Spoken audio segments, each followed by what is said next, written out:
Tu as un petit, voire même un très petit wallet crypto, et évidemment, comme tout le monde, tu souhaites le faire grossir. Sauf que t'as pas spécialement envie de poser des billes dans des altcoins fumeux, veut dire que vu les performances sur ces derniers mois, ça donne pas spécialement envie. T'as pas non plus envie de les perdre sur les shitcoins de chez PumpFun, juste ça, c'est déjà une sage décision de ta part, mais la méthode traditionnelle de mettre quelques billes sur Bitcoin, Ethereum et de patienter plusieurs années, c'est pas trop ton truc non plus. D'autant plus quand ton wallet est en dessous des 4 chiffres. Alors dans cette vidéo, je vais te montrer qu'avec un petit peu d'ingéniosité, tu peux faire passer ton wallet de 0 à 1000$. Et ce, sans avoir à jouer à la roulette. Et oui, petit rappel, juste avant de commencer, je ne suis pas un conseiller financier. Absolument pas, je suis un mage violet avec une baguette qui tire des flammes. Et aussi qui t'envoie un mail récap de l'actu airdrop une fois par semaine. Voilà par exemple pour la semaine dernière, là où je t'ai expliqué exactement ce qui se passait du côté de Babylone. Tu avais également le claim pour ton airdrop d'Orderly. Et vraiment beaucoup de contenu sur les petites activités qu'il ne fallait pas louper. En 2 mots, si tu chasses les airdrops, c'est ta newsletter du samedi qu'il ne faut pas louper. Et si tu souhaites recevoir la prochaine édition gratuitement ce samedi, c'est directement le premier lien en description. On va donc faire une jolie petite droite sur laquelle il va y avoir les différents fonds et les objectifs. Allez hop, on va venir la séparer en différents segments. Voilà. Premier segment, on va vraiment partir de 0, donc pas de suspense, 0$. Pour le deuxième segment, on va dire qu'on a réussi à passer un petit cap, on va mettre 100$, allez. Troisième segment, on va directement passer à 500$. On va aller tout à droite et tout à droite, on va dire que tu as touché le jackpot, l'objectif de la vidéo, c'est-à-dire 1000$. Et en réfléchissant un petit peu plus, c'est même mieux si on s'amuse à le faire de cette façon-là, ce sera plus visuel. Voilà, je sauterai et on est bon. Pour commencer, tu vas pas spécialement apprécier, mais commencer de 0, c'est particulièrement compliqué. Déjà parce que même si tu es éligible à un airdrop, eh bien il y a de bonnes chances que tu n'aies même pas de quoi pouvoir le claim, tout simplement car il faut dépenser des frais de gaz, ce qui est quand même sacrément embêtant. Cependant, il y a quand même un ou l'autre truc que tu peux faire pour te tirer de cette situation. On va donc dire que tu commences vraiment de 0 et que récupérer quelques dollars, voire même quelques centimes, c'est quelque chose qui t'intéresse et qui va te permettre de faire croître ton folio. Et donc on va voir ce qui existe comme stratégie pour se lancer à partir de là. Alors on pourrait clairement directement penser au testnet et se dire que c'est la meilleure idée, tout simplement car les testnets, effectivement, ça ne demande absolument aucun investissement. Cependant, il y a quand même un petit souci avec les testnets, c'est tout simplement que ça demande du temps. Entre le moment où le projet est en testnet et le moment là où l'airdrop arrive, peut s'écouler facilement 6 mois. Et donc t'as pas spécialement envie d'être bloqué à cette première étape là où tu ne peux quasiment rien faire on-chain, tout simplement car tu n'as pas les fonds nécessaires et que tu les attends à la suite d'un testnet. Cependant, pour moi, ça reste quand même une alternative très intéressante. Aujourd'hui, d'un point de vue testnet, si j'en avais vraiment à recommander, je pense que ce serait Movement.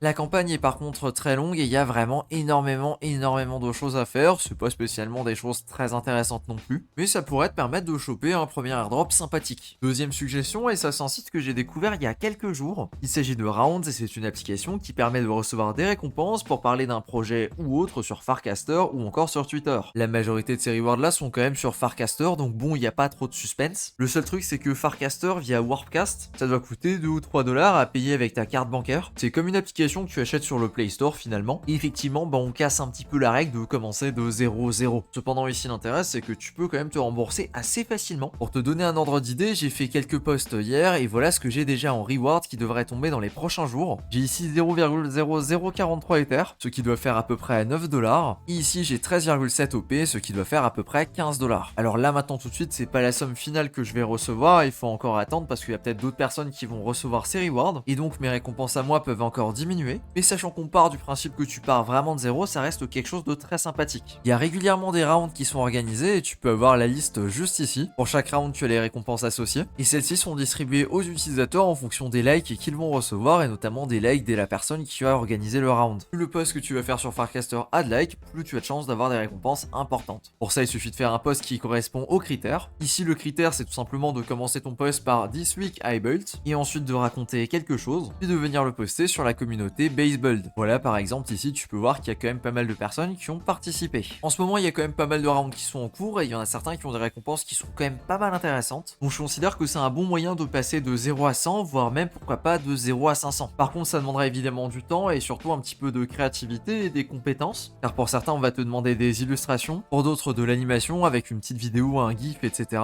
Bref, c'est vraiment quelque chose qui va dépendre au cas par cas. Dans tous les cas, si t'as un petit bac, c'est quelque chose que je recommande. Et en plus de ça, ça peut te permettre de gagner en compétences et d'apprendre à faire de nouvelles choses. On va donc venir le coller juste ici, en plein milieu, round. Et je l'avais pas fait avec Movement, mais je vais le faire tout de suite. Voilà, c'est collé et surtout, on va venir le redimensionner. Je vais le mettre juste en dessous comme ça. Ok, est-ce qu'on a encore d'autres choses qu'on peut mettre dans cette catégorie? Oui, j'ai encore une ou l'autre idée. Il y a plein de faucets avec des gens un petit peu bizarres qui peuvent faire penser à du casino, par exemple le Free Bitcoin. Et effectivement, ce genre de choses, choses, ça peut quand même payer. En fonction des sites, tu vas avoir des choses qui sont plus ou moins intéressantes. Par exemple, ici, c'est un bouton à cliquer et en fonction du chiffre que tu vas tirer, tu vas recevoir une certaine quantité de bitcoin sur ton wallet. De mon côté, il me semble que j'ai jamais reçu plus que cette somme-là, mais ça reste plutôt sympathique pour juste cliquer sur un bouton. Et je précise de faire également attention car en général, sur ces sites-là, il y a également des casinos, chose que je ne recommande absolument pas. Il y en a d'ailleurs peut-être d'autres qui sont plus intéressants que celui-là aujourd'hui. De mon côté, c'est plus quelque chose qui m'intéresse, donc je suis pas vraiment à la page du jour. Je vais donc tout simplement écrire x7 ici. Et ensuite encore une autre idée qui est un petit peu plus obscure et qui demande un petit peu plus de sophistication quand même, c'est de venir farmer les Ethereum de test sur Sepolia et de venir te les envoyer sur Ethereum. Et oui, contrairement à ce qu'on peut penser, un Ethereum de test a quand même une certaine valeur pour les testeurs, et ce taux-là, tu peux le retrouver sur le testnet bridge de Layer 0. Alors comment est-ce qu'on obtient de l'Ethereum sur Sepolia? Il y a plein de faucets qui existent avec chacun leur petite subtilité. Parfois, il faut créer un compte, parfois il faut déjà que ton wallet ait des fonds sur Ethereum Mainnet, donc ça c'est hors de question si t'as 0,0. Et sinon, il y a également des faucets qui fonctionnent en Proof of Work et qui te permettent d'allouer une partie de la capacité de travail de ton ordinateur pour recevoir des Ethereum de test sur Sepolia. Je viens de voir qu'ici, par contre, il demande au minimum un Geekon Passport avec 2 points. Alors c'est loin d'être impossible à obtenir, mais c'est vrai que si tu commences de 0, c'est un petit peu plus compliqué. En tout cas, c'est une stratégie que j'ai quasiment jamais vu mentionner, alors que pourtant il y a des choses à faire de ce côté-là. Encore une fois, c'est pas quelque chose que je fais personnellement, je ne connais pas toutes les optimisations, etc. Mais il y a certainement des gens qui sont à fond sur ce créneau-là et qui attendent qu'il y ait un énorme testnet sur Sepolia dans l'objectif de voir le cours monter sur leur Ethereum de test. Et spoiler, oui, c'était déjà le cas lors du testnet de Linéa, là où il y avait une énorme demande et là où ça coûtait super cher d'acheter de l'Ethereum de test. On va donc venir prendre le logo juste ici et hop, on va venir le rajouter. C'est clairement pas la partie la plus fun, on est d'accord, mais avec ça, normalement, tu devrais avoir les bases et si tu y mets assez de temps et des recherches, tu devrais être capable de passer de 0 à 100 $. Et ça sans avoir à faire la manche sur différents Discord. Chose que je ne te recommande absolument pas de faire car tu pourrais regretter dans le futur de t'être fait banni de bonne communauté à cause de cette activité. Disons que tu as réussi ton coche, que tu as avancé et que maintenant c'est good, tu as plus de 100 $ sur ton wallet. On peut commencer à rentrer dans cette fameuse zone des 100 à 500 $. Alors ici effectivement on pourrait se dire que génial, on va pouvoir commencer à chasser des airdrops qui sont plus intéressants, des airdrops sur mainnet, etc. etc. Le problème c'est qu'avec cette somme là tu vas être très limité. Les airdrops qui vont ressembler à du liquidity mining, déjà tu vas pouvoir tracer un énorme trait dessus, tout simplement car ce ne sera pas intéressant pour toi. Et donc il va falloir t'intéresser à des airdrops d'activité. C'est-à-dire des airdrops pour lesquels il ne faut pas juste poser des fonds et revenir plus tard, mais bien réaliser différentes actions. Dans cette catégorie là, je pense instinctivement à Chroma. Il s'agit d'une layer 2 construite sur la Superchain qui a une petite campagne airdrop en cours. Il s'agit de venir récupérer du minerai en remplissant différentes petites quêtes, que ce soit celles indiquées ici ou les différentes que tu peux retrouver sur leur Twitter. Alors par contre j'ai quand même l'impression qu'ils ont enlevé les quêtes les plus simples et celles qui rapportaient le plus de minerais. Faut dire qu'on arrive vers la fin de la campagne. Suite à ça, tu peux aller dans la factory et venir transformer tes ors en Mystic Alloy, puis venir les combiner pour recevoir des Mystic Box et finalement recevoir des Pro Gamer NFT. C'est de l'équipement que tu peux donner à tes personnages que tu peux également minter gratuitement et en fonction de la rareté de celui-ci, tu peux essayer de le vendre sur Rarible. Les moins rares que tu peux voir ici vont se vendre pour quelques dizaines de centimes, alors que les plus rares ici, les objets magiques, peuvent monter jusqu'à 0,008 Ether, ce qui représente environ 20 $. Attention, ça fonctionne comme une lootbox et tu n'as absolument aucune garantie de recevoir un objet qui vaut cher. Le taux de drop étant d'ailleurs très faible. Et en allant dans la partie airdrop, on peut voir ici que ce sera quelque chose d'utilisé dans les critères. Attention, ce sera certainement pas un airdrop exceptionnel, mais de mon côté, c'est quelque chose que j'ai joué. Pas spécialement pour les petites rewards à droite à gauche, mais surtout car Chroma fait partie de la Superchain. Et que je vise un airdrop numéro 5 pour optimisme basé là-dessus. Je vais donc venir prendre Chroma et le mettre juste ici. Ensuite, évidemment, toutes les stratégies qu'on a pu voir de 0 à 100 sont également valables de 100 à 500 $. Je pense toujours au testnet qui reste intéressant, ainsi qu'aux rounds en fonction des montants qui peuvent toujours représenter quelque chose d'intéressant sur un folio à 100-500 $. Je veux dire, il suffit de regarder l'historique de personnes qui ont vraiment farmé ça pour se rendre compte qu'elles ont pu récupérer plusieurs centaines de dollars de cette façon-là. Concernant le bridge testnet, à ce niveau-là, je pense que c'est plus trop intéressant et pareil pour les faucets. Ensuite, on peut également parler d'une activité qui est bien moins connue et qui recommence pourtant à faire du bruit, il s'agit du mint de NFT. Là, on retrouve de moins en moins des collections qui se mintent à plusieurs centaines de dollars et qui ont plus de 10 000 pièces à chaque fois. Je pense à Azuki, Broly Pilot Club, etc., etc., des gros mints qu'on a pu avoir en 2021 ou 2022 peut-être comme on peut le voir juste ici. En ce moment, on a par contre une petite hype au niveau des free mints sur les écosystèmes qui font pas mal de bruit. Je pense à Base, Linéa ou encore Berachain sur lesquels on a pu voir pas mal de ces collections popper. Généralement, ce sont des collections avec moins de NFT, généralement entre 1000 et 5000, et celles-ci sont en double guillemets free mint. Alors ça veut pas dire que le mint est gratuit, mais ça veut dire que le mint est en général à 2, 3, 4 $. En fonction des collections, ça peut être plus ou moins intéressant. Par exemple ici sur Base avec le Tiny Dinopunk, une collection qui a été faite par ce bonhomme et qui est suivie directement par Jess de chez Base. Et c'est quelque chose qui est lancé il y a vraiment quelques jours, ça ça a lancé le 30 août dernier. Ça s'est vendu extrêmement rapidement. Il me semble que c'était aux alentours de 2 à 4 dollars pour le mint. Et aujourd'hui, on est 5-6 jours plus tard et ils sont listés à 0,015 Ether, ce qui représente environ 35 dollars. Alors, faut quand même nuancer, c'est absolument pas magique. Déjà, tous les mints ne performent pas comme ça et c'est plutôt l'exception que la règle. Ensuite, pour minter ce NFT, c'était super compliqué. Il a quasiment sell out en instantané. Et finalement, il faut les trouver, ces petites collections-là. Donc, contrairement à ce qu'on pourrait penser, c'est pas si simple que ça. Là, par exemple, pour cette collection, ça se passe sur Base. Mais il y a également pas mal de hype sur les mints qui sont reliés à Berachain. Alors, Berachain, c'est pas live aujourd'hui, c'est pas en mainnet.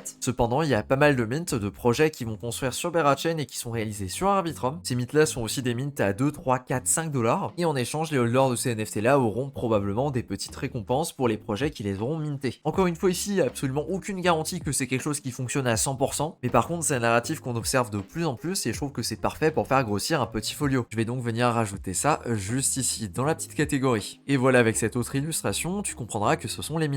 Dans cette catégorie-là, de 100 à 500 dollars, je suis quasiment sûr qu'il y a d'autres petits airdrops, etc. qui peuvent se jouer. Mais c'est vraiment très compliqué de prendre position avec un folio de cette taille-là. Notamment car à ce stade-là, tu vas faire attention même à des dizaines de centimes et tu vas pas les dépenser dans le vent. On cherche plutôt des choses qui sont sûres ici. On va donc pouvoir slider un coup à droite et on va regarder ce qui se passe dans la zone de 500 à 1000 dollars. Ici, on a quand même un petit peu plus de possibilités et on peut se permettre plus de choses. Alors déjà ici, encore une fois, on va parler de ce qui continue de fonctionner. Il y a déjà les petits mint NFT qui continueront de fonctionner de 500 à 1000 dollars. Et on retrouvera également la catégorie des différents airdrops en testnet ainsi que rounds qui seront parfaits pour te faire grossir ton wallet. Encore une fois, c'est pas de l'argent magique, ça demande évidemment du travail, du temps, de l'investissement et des connaissances. Cependant, si t'es arrivé jusqu'ici dans la vidéo, je me fais pas que tu auras la motivation d'apprendre tout ça. Je vais donc pas les copier-coller dans ce segment, mais tu auras compris qu'ils ont très clairement leur place ici aussi. C'est à peu près à partir de ce niveau-là que tu vas pouvoir commencer à faire ton chemin et te balader sur la DeFi, expérimenter les airdrops, etc. sans trop de contraintes. Alors oui, tout ce qui dépend de ta liquidité, tu seras toujours limité. Et par contre, avec les frais aujourd'hui qu'il faut pour bridger d'une blockchain 1 à une blockchain 2, par exemple, eh bien c'est quelque chose que tu peux faire facilement. Pareil pour les swaps, etc.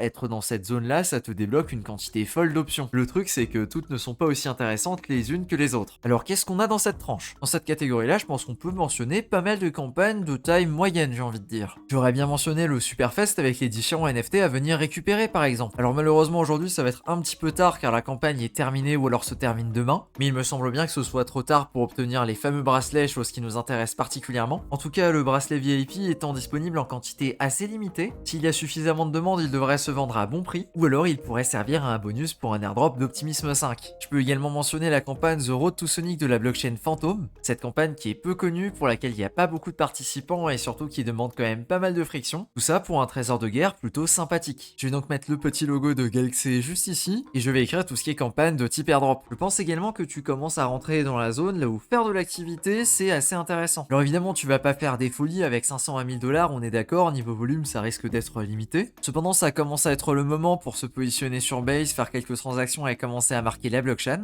Pourquoi pas faire pareil sur Optimism, et sachant qu'on a déjà coché Chroma de la Superchain, peut-être aller chercher Fractal, Mode, etc. pour potentiellement être éligible à un petit tiers pour un Optimism 5. C'est également une possibilité et ça devrait pas te revenir trop cher d'essayer de faire un petit peu tout ça. Évidemment par contre ici, le débat et la question se posent, est-ce qu'on est trop tard ou pas? Ça malheureusement je n'ai pas la réponse. Puisque ça, avoir de l'activité et commencer le plus tôt possible à la montrer, c'est également quelque chose qui peut être utile pour différents types d'airdrops. Je pense notamment à Sei, Avile, Dimension ou encore Celestia qui avaient récompensé ce genre d'activité. Alors évidemment c'est plus que 2-3 transactions, on est d'accord là-dessus, mais plus tu vas commencer tôt, plus tu vas construire ton historique. À partir de là, normalement tu commences également à avoir quelques compétences et tu devrais être capable de faire tes recherches par toi-même, ce qui signifie que tu peux tomber sur des bons coups à droite à gauche juste parce que t'es au bon endroit au bon moment. Et ça pareil, c'est quelque chose qui peut pas mal jouer au niveau de ton wallet. Évidemment tout le monde ne tombera pas sur la même chose et tout le monde n'aura pas le même parcours, ça c'est une certitude. Ensuite pour aller plus loin, je mentionnerai également quelque chose qui est valable du début à la fin, donc juste ici, et qui d'ailleurs continue même encore très loin. Il s'agit des airdrops que tu peux obtenir via de l'activité sociale. Effectivement, il ne te faut pas d'argent pour être actif sur un Discord ou encore faire des tweets. Cette partie-là des airdrops, elle est plutôt controversée pour les personnes qui commencent à avoir des wallets qui sont plus importants, notamment car généralement elles ont des choses plus intéressantes à faire de leur temps que de discuter sur des Discords pour discuter sur des Discords. Mais quand ton wallet est dans ce range-là, je pense que c'est quelque chose qui se joue et qui se justifie largement. Dans cette catégorie-là, j'en ai plusieurs à mentionner, par exemple le Monad qui est certainement l'un des plus connus. On peut également parler d'un certain Redstone, ici l'Oracle et pas la blockchain. Et je mentionnerai également un Mega Ethereum qui semble prendre cette direction-là aussi. Il y en a évidemment bien d'autres et ça c'est pour moi les plus importants, en tout cas ceux que j'ai le mieux sondés. Ce qui est particulièrement intéressant avec ces airdrops airdrops sociaux, c'est qu'ils ne vont pas être rewardés à tout le monde. Au final, il n'y a qu'une très faible partie des gens qui seront éligibles, ce qui fait que généralement ils sont particulièrement intéressants. Je mentionnerai également que dans cette tranche entre 0 et 1000 $, c'est également une tranche dans laquelle tu peux faire des bons assez impressionnants. Il suffit que tu aies un airdrop qui soit très intéressant, une collection NFT que tu as minté qui performe, etc., etc. Et tu peux très vite te retrouver à sauter de catégorie en catégorie. Évidemment, c'est pas magique et ça n'arrive pas à chaque fois, d'autant plus qu'il faut quand même avoir certaines compétences. Vu que t'es arrivé au bout de cette vidéo, je suppose que les airdrops t'intéressent et peut-être que tu souhaiterais mieux comprendre exactement comment ça fonctionne. Si c'est le cas, j'ai cette vidéo à te proposer, elle s'affiche directement à l'écran et dans celle-ci, je t'explique exactement ce que sont les airdrops, comment être éligible et les pièges à éviter. On se dit à tout de suite. Ciao.